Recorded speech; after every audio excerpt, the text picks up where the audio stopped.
Welcome, I'm Paul, this is Dave. Today I have 16 Glitch in the Matrix and paranormal stories for you. One creepy one as well. Gotta have that one just for spice. Let's get to it. Case file number 3100, written by C. Roletto 1812. The interview that bent time. I run multiple online stores on the big platforms for clothes. eBay deposits are the only three relevant, but I'm not plugging my store. I won't mention the names. Every night at the end of my day, I jump on my stores to work and manage everything. I always try to find an interesting interview to listen to while I work. If you're trying to sell a shirt on 4 platforms and it sells on one, you have to remove it from the other 3. Simple stuff. Accepting an offer on children's Chahar coat. I take a look at what's sold between the 3, removing what's sold on the other 2. I find my rhythm, I'm listening to the interview, I'm getting everything ready for shipping tomorrow. I get a plan together after all the other work on the stores in what feels like 45 minutes, not extremely long but not short. I can clearly remember the interview going and going. I look at how long I've been working by checking how long I'm watching the interview for. Well, I was only watching this interview for 3 minutes? There is absolutely no way I was able to get so much accomplished between so many different platforms, listening to what I know for sure was way more than 3 minutes. The interview was one solid interview, clocking in at 90 minutes. I don't have a loop on my TV. I sat right in front of it while I managed my business. So here's some more weirdness. The offer I accepted is still active, as if I never accepted it after remembering clearly writing a thank you message to the username of the buyer. But all the other offers I sent went through, and one of the offers I sent during this time dilution did sell. We've all had situations where, the whole Einstein time is relative thing applies. Time seems to pass slower or faster than you expect. But when you have documented evidence, via in this case a video, where you can be certain that a certain amount of time passed, well, reality seems to disagree. Who are we to argue with reality? I think it's just that reality is weird, that's all. Ultimately, reality is reality, and I guess we have to defer to it. So if there's anomalies, then it's not that our perception is skewed, it's that reality has anomalies in it, and we just have to deal with it. Case file number 3101, written by Archer 1453, The Black Sea of Mustang Island. Short and sweet. Being on an unlit stretch of the coast-facing beach that was several miles away from the closest major source of light, the family had scored a weekend at a well-off friend's beach house down by Port Aransas, Texas.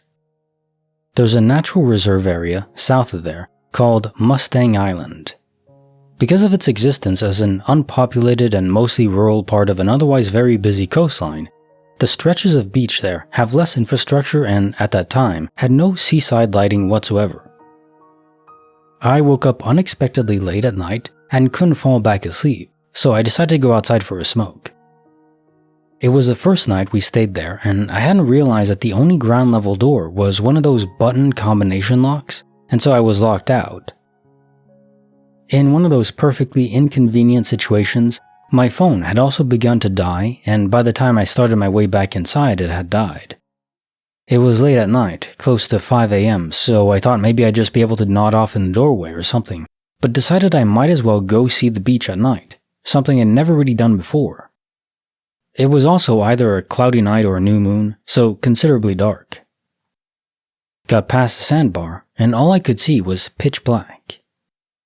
It was so uncanny. The immediate and obvious concerns of a lone person being on an unmonitored stretch of beach didn't really register. The hutch of houses the place we were staying in did have some lights, but behind the sandbar they were almost non-existent. That was genuinely the most unsettling, hauntingly alluring experience of nature I've ever had. The image of the sheer blackness compared to the yellow-orange streetlights behind the sandbar seared into my brain. But the real fear is that I felt something was out there in that deep black. I mean, when I say it was beautiful, but I don't think I ever want to see a body of water unlit ever again. This reminds me of a story, nothing supernatural, but just of people who live on offshore oil rigs or who go on cruise ships and stuff like that, or just on ships in general that are out in the deep sea. When there's no moon out, and it's cloudy, it is so pitch black dark, and you see the roiling and the sound of the ocean and the waves. Something about that is so immensely terrifying because of the vastness of it. The vastness of the dark ocean that can just swallow you and like you're nothing. And I could certainly imagine that you could feel a presence out there, even if there's nothing there, because of how terrifying the dark ocean is. It's too big, way too big, and so deep. Case file number 3102, written by @MZ, The Spirit in the Vacuum. When I was a teenager in the 90s, for a few months, weird, unexplainable stuff started happening in the house. Scratching noises, taps suddenly turned on full blast when I was the only one home, toilets flushing by themselves, the radio suddenly switched on but only playing static. It always happened when I was the only one around, so I thought I was just imagining things. One night, however, I heard a man's footsteps, but I got up and checked and there was no one there. Yes, I am that character in the horror movie that dies. Anyway, this was all super weird, but I never told anyone.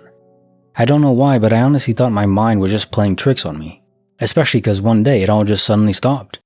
No more weird crap. I lived there for 3 more years, and my mom still lives in the house, and I stay there once a year. 2 years ago, after the COVID lockdowns, I went to visit my sister, who is 2 years younger than me.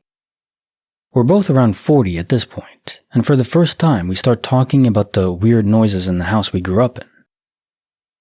Turns out, she heard them too. She told me that she and her friend decided to do a Ouija board one day and thought they were talking to something, some sort of male spirit, or God knows what. Apparently, after the Ouija board session, the noises and weird crap started happening. My sister heard the things I heard, but also heard footsteps on the roof. The thing she told me that creeped me out the most was that one day she was getting ready for work and was quickly vacuuming her room. She accidentally vacuumed up a pair of underwear and pulled apart the vacuum to find them and went through the dust bag, but they weren't there. She was like, "Fuck this, I'm going to be late," so went to have a shower. She came back from the shower to find the underwear laid out on her bed, completely clean, and not like they'd just been in a vacuum. My sister's friend got so freaked out about everything that she told my mom. I had no clue any of this had happened, so of course at this point in the conversation with my sister, I am slightly freaked out. So I messaged my mom and asked her if she remembered anything weird happening in the house when we were teenagers. My mom is almost 80 now and very religious. I expected her to say she didn't remember anything, but she said she remembered the cats meowing at the ceiling a lot, and she also experienced the taps and toilets flushing. When my sister's friend told my mom that she and my sister had done a Ouija board together, she went to the library and did some research, and in her words, prayed and cast a spirit into the river. There's a large fast-flowing river a block from her house.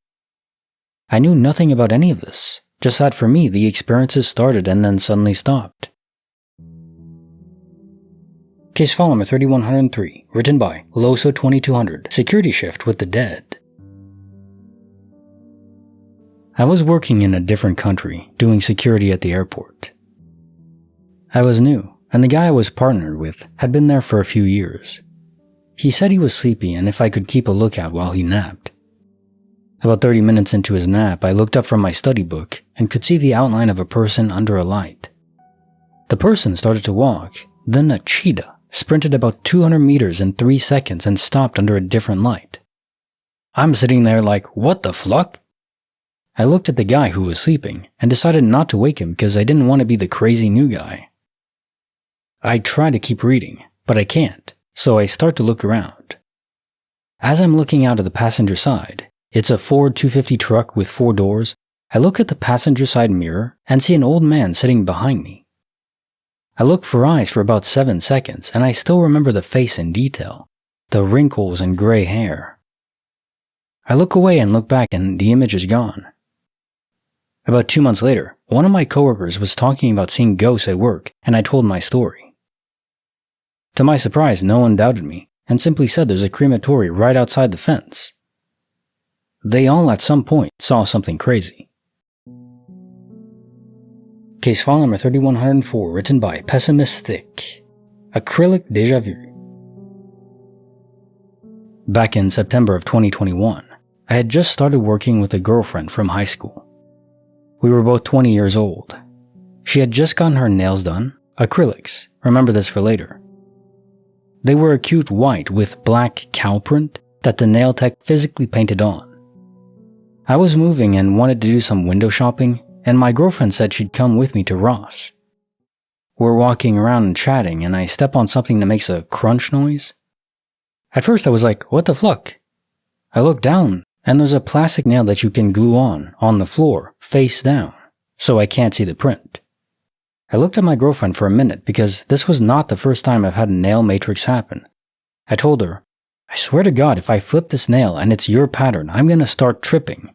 And sure enough, I flip it over and it's the exact same cow print pattern on her nails. I literally couldn't believe it. She was clearly wearing acrylics, and this one was not acrylic, but the same pattern. And no, we're not under the influence of anything, just two girls shopping at a store.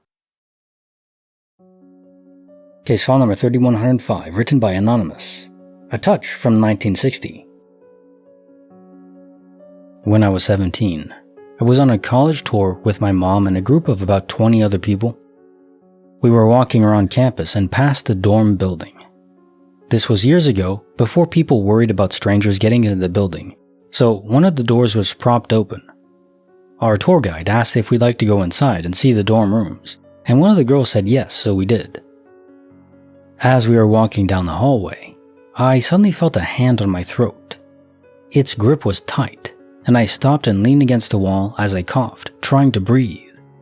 The tour stopped as people realized I was choking, and everyone was looking at me as it suddenly went away, just as fast as it happened. I was rubbing my throat and freaking out internally as the tour guide asked if I was alright. I nodded a little and gave my concerned mom a confused look. We headed back outside and our tour guide decided we would take a little break. As people sat on benches and got drinks of water from a nearby fountain, the tour guide came over to ask again if I was okay. I said, yeah, I don't know what happened. All of a sudden I felt like somebody was choking me, but it's okay now. The tour guide's eyes went wide and she said, oh my God, are you serious? Back in the 60s, this was an all-girls dorm, and one night a guy broke in and strangled one of the girls in the bathroom. We stared at each other in confused shock. To this day, I've never had another experience as physical as that one. Yeah, this is what happens when a spirit reads too much 50 Shades of Grey. Oh man. Case file number 3106, written by Bogartir of Morom. The Magistrate in the Files. I work in a courthouse.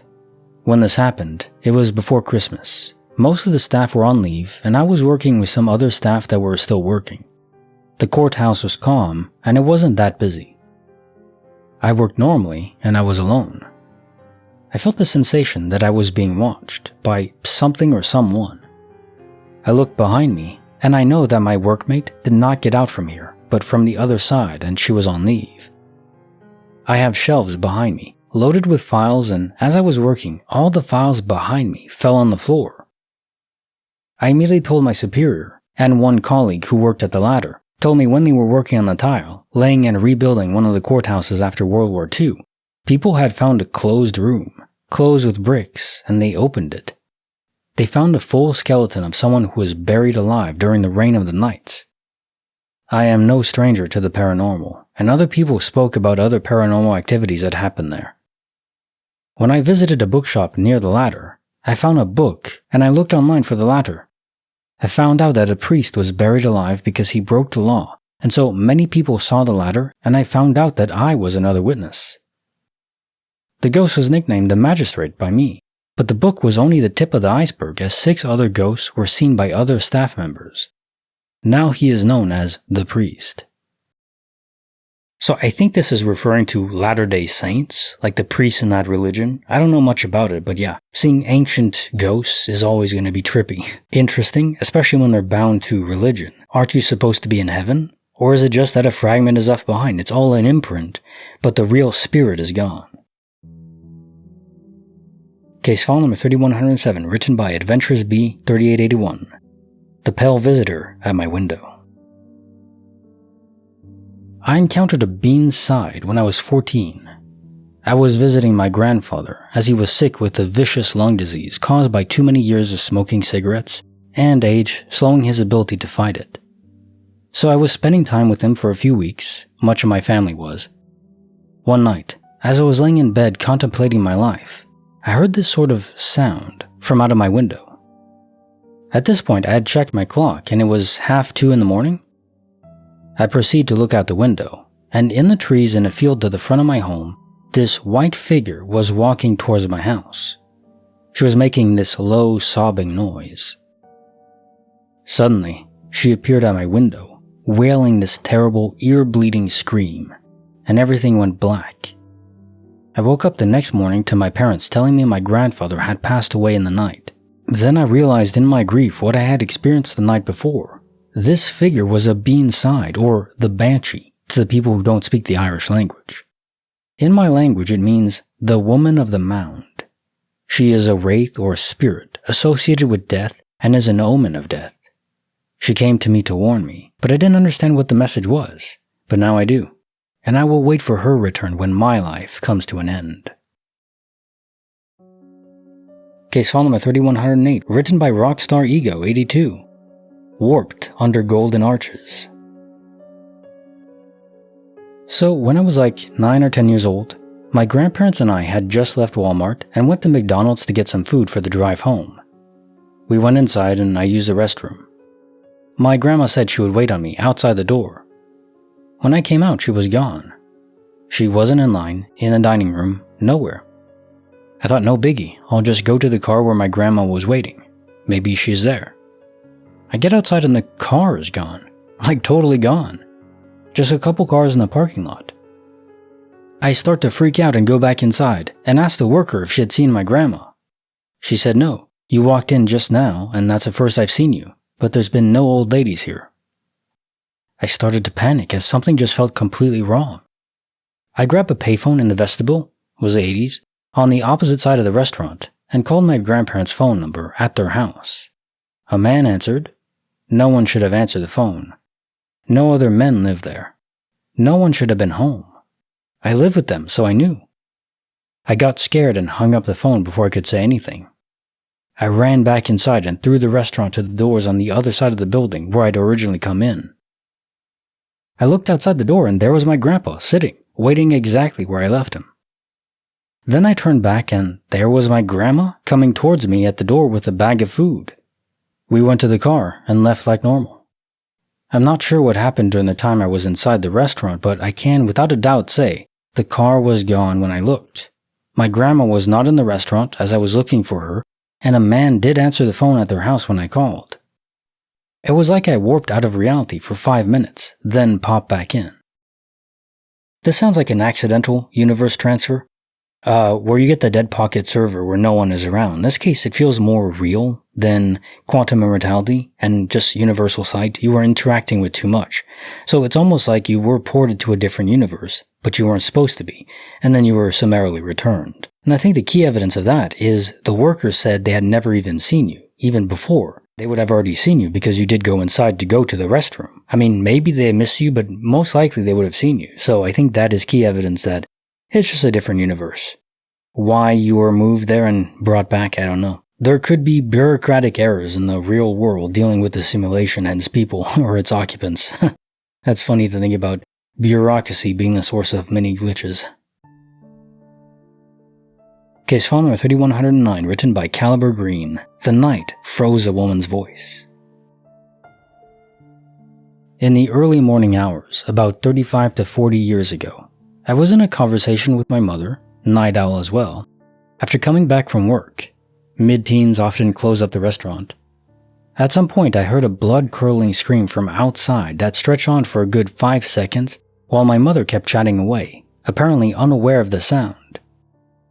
In a more than slightly freaked out mode, I jumped up, opened the front door at the same time the front door of a house facing ours was being yanked open too, and a shadowy male figure took off, leaving the door open.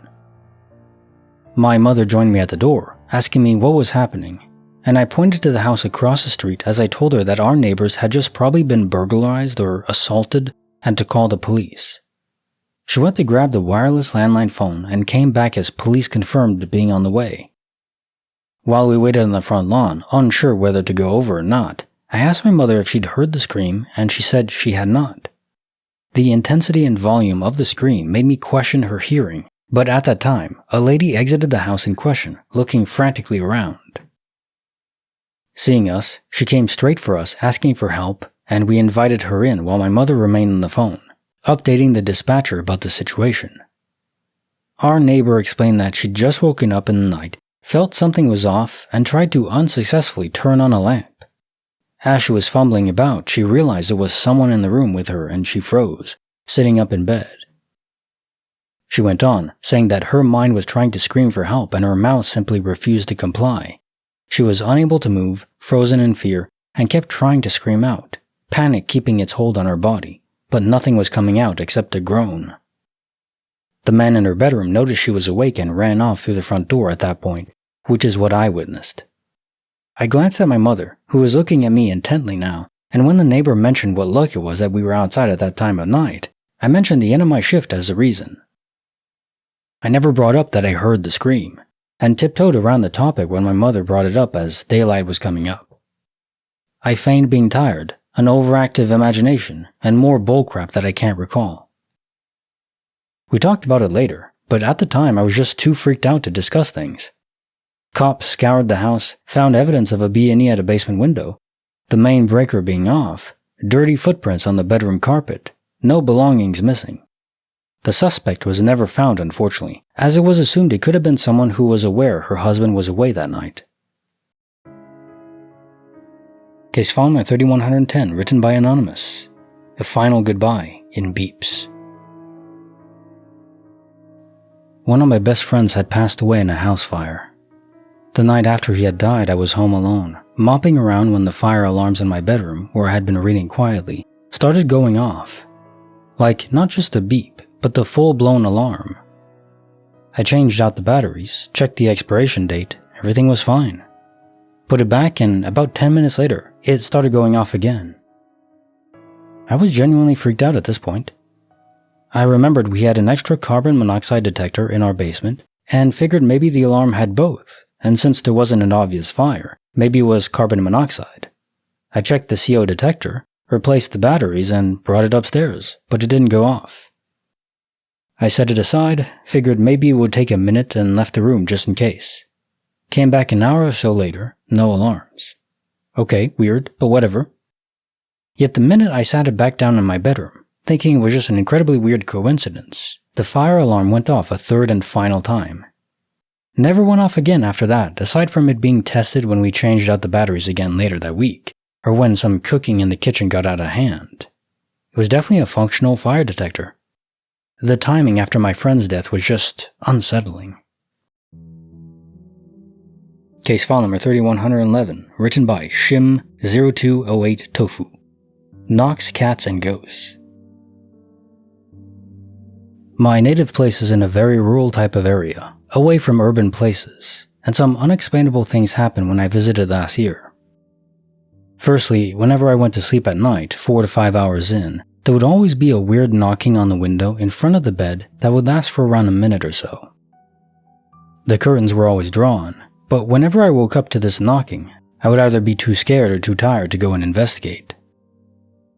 And then there was this paranormal activity going around the house. Rocks and pebbles were thrown out of literal midair at the heads of my relatives. And I tell you that it didn't have any explanation.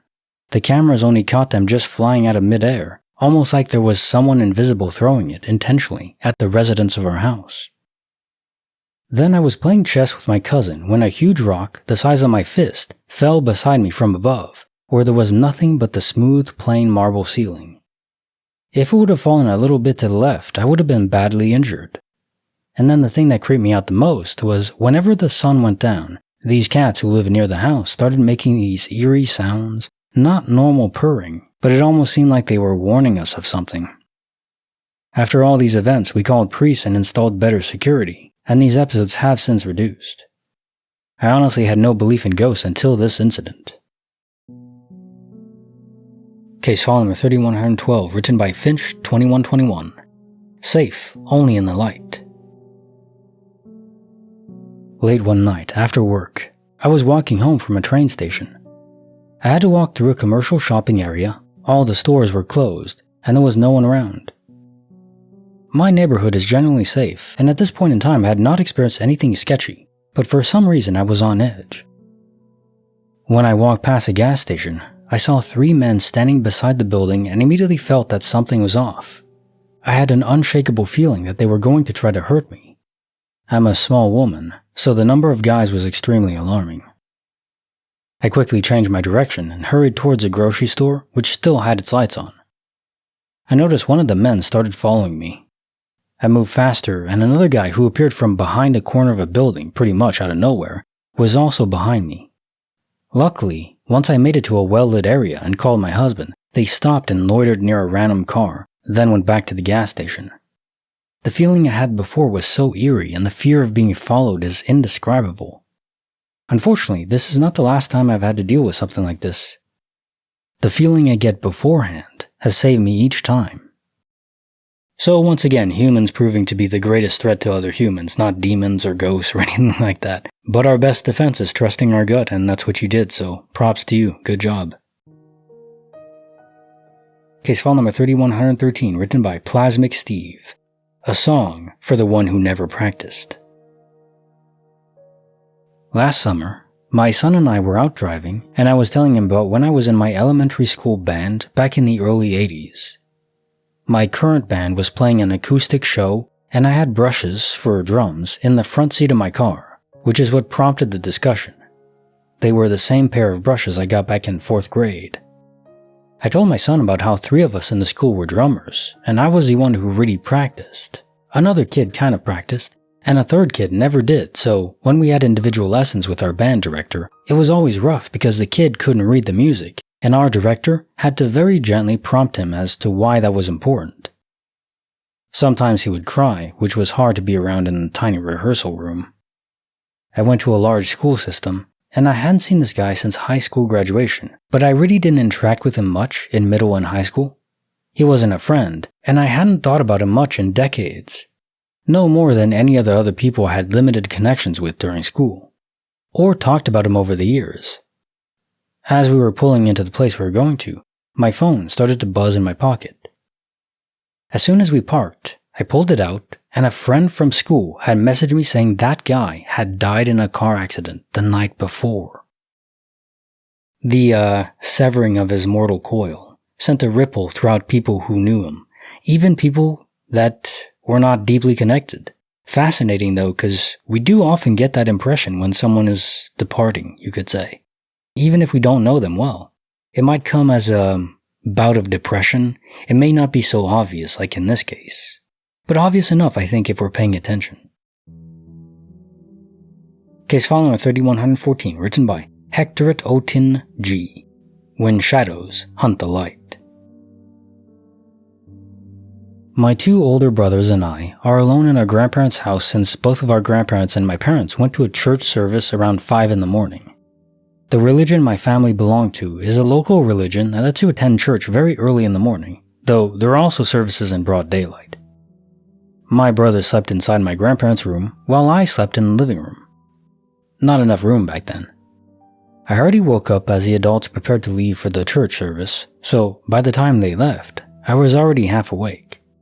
My grandparents' house has basically 3 partitions which are adjacent to each other: the kitchen, living room, and the single bedroom, grandparents. Additionally, the house's flooring is made up of wood, and the flooring is not directly attached to the ground. It was sort of hanging more than a meter above the ground, so human footsteps would make stumping sounds. Remember, we lived in a safe and a tight-knit rural community, and we still had no electricity back then, so the only light source inside our house was a gas lamp placed right outside the doorless grandparents' room where my older brother slept.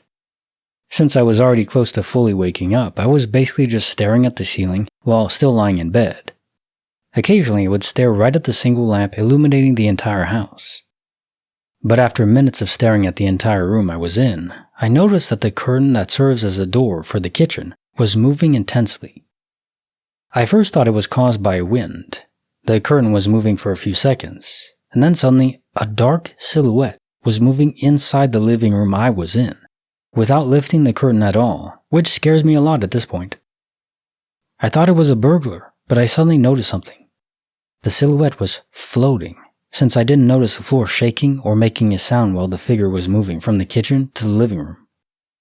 The dark figure or silhouette is completely black. No face can be seen or what. It's like a human shadow walking in 3 dimensions. The moment the dark silhouette entered the living room, it turned its completely dark face, looks like a human's face shadow. We know it's a face because of its outline, but the facial feature is not there. Right to me. The dark figure was staring at me probably for a few seconds, but it felt like a whole minute to me. Then it proceeds to the single lamp that was put outside in my grandparents' room, and the figure was blowing on it like it was trying to put off the fire produced in the lamp. I didn't count how many blows the figure did since I was literally peeing my pants. I was so scared that I couldn't even speak a single sound. After like a full minute, I think, the dark figure, unable to put off the fire, walked right through the kitchen's curtain without making a single sound throughout the whole incident. I kept my silence, since I don't know what it would do to me if I made a single sound. I didn't even move my body, even many minutes after the dark silhouette left. I calmed down the moment I knew the sun was already rising. I slept right after it. I did tell my brothers and parents what happened, but they dismissed it as either my own imagination, or I was just lying. Well, yeah, he was trying to put out the light, so that does imply that he thrives in darkness. That he could get close enough to blow it out, though, or maybe he couldn't, that's why he couldn't blow it out, because he couldn't get close enough where there's a threshold. If there's too much light, he can't cross it. Reminds me of a Baldur's Gate 3 Act 2, where you need a special lamp to keep away the spirits. Creepy. Case file number 3115, written by Captain P42, Sam Soap Opera. Just out of college, I moved in with a friend in an old house. She had been living there for a year already, and she swore it was haunted. She even named the ghost Sam. But Sam was a friendly ghost, nothing bad. I saw a few things that were odd, but not enough to make me believe it was haunted. Until, one day, when I was at work, she called me. Asked me if I'd been watching TV in my room before work. I couldn't remember, but since she told me it was on, I assumed I had been and forgot to turn it off. Gave her permission to go in my room and turn it off. She walked in while still on the phone with me. The TV shut off as soon as she walked in. We agreed it was weird, but the problem was solved. She walked back out, the TV went back on, tried again and went off, and back on when she left. We blamed Sam. So I told her to just leave it, and joked that Sam really wanted to watch his or hers soap operas for that day. I got home and immediately went into my room. Once again, the TV shut off. I walked out, it went on. Back in and went off. I finally just said, "Sorry Sam, show's over," unplugged the TV, and went on with my day. Like I said, Sam was a friendly ghost, and I'm not really a believer, but I can't explain that one situation, or the time that toilet flushed itself. Yeah, I remember not too long ago, there was a spirit that was just hanging out in the living room watching TV, and one of the exes that was telling the story, it was their ex that was still in that house, and they were freaking out, but they're just watching TV, of course they're bored. Why wouldn't they be? If an imprint of a fragment of me was left behind, I would be going mad, trying to eat food, which hopefully you can as a spirit.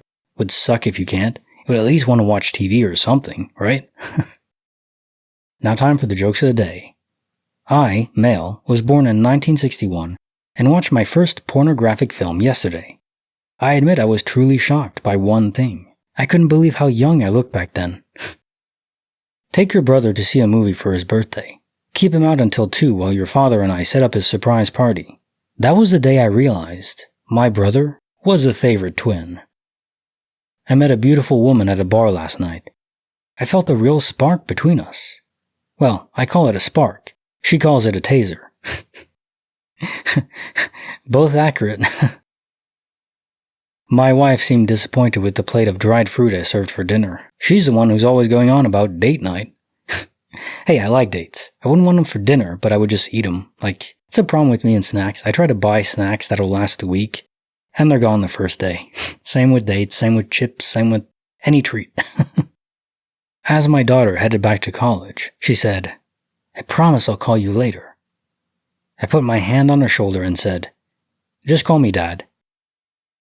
Alright, compilation up here. Check it out if you haven't already seen it or just want more to fall asleep to. Don't forget to like the video and subscribe. I'll see you guys next time.